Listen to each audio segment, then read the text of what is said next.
All right, how to trade. That is the question, yeah? Can I teach you how to trade? All right. So yeah, the market moves in a very specific way. I mean, it goes up, comes down. If it holds, then there are chances that it goes higher than the previous high is good. After it makes new highs, the chances that it's going to retrace is good. If it holds, the chances that it makes a new high is good. Coming down and testing things is what the market does to keep the trend going in this specific direction, right?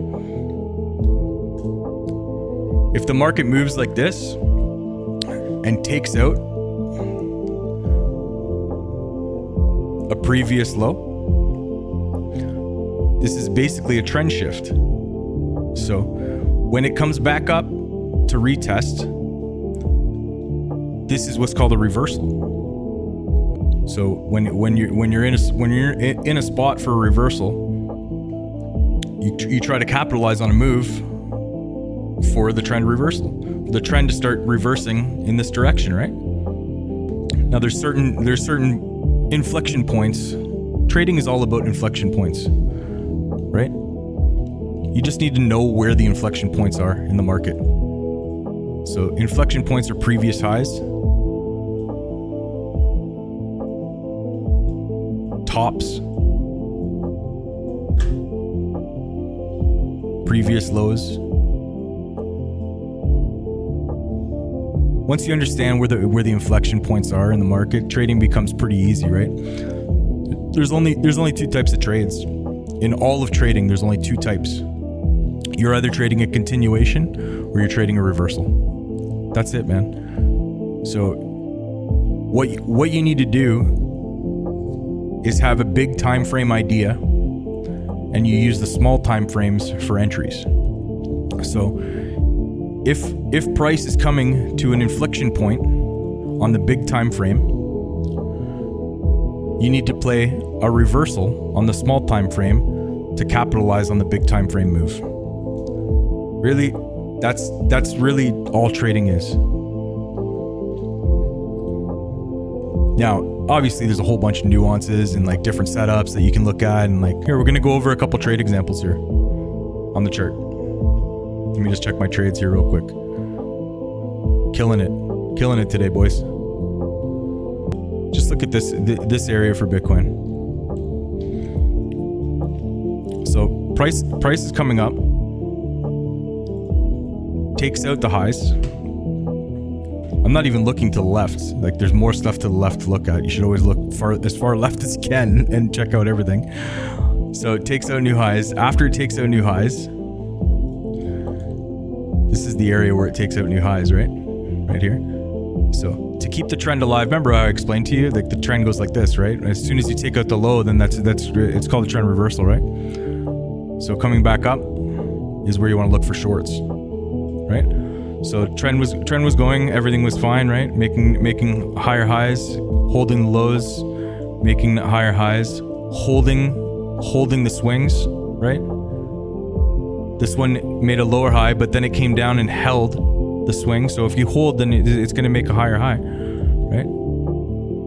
Made a swing here, higher high, took out this big level. So we're looking for like when you take a big level like that, you're looking for, a reason to short it.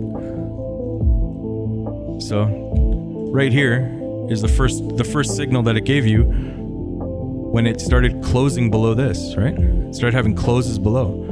So back on a retest of this level is where you're going to want to take shorts, and you want to have your stop at the top, and you want to target something to the bottom side, right? Like you want to target old moves to the low.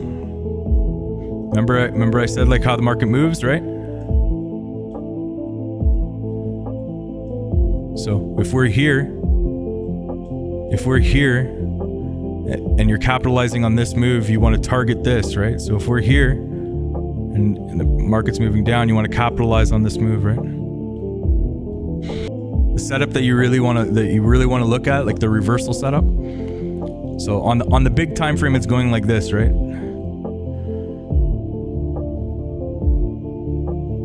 So when we're here, you want to look at.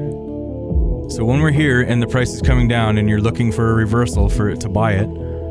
So the price is coming down like this, right? And you're looking. You know that this is an important area. So you're looking for a reason to go long. So when the price is coming down, this is on the small time frame now.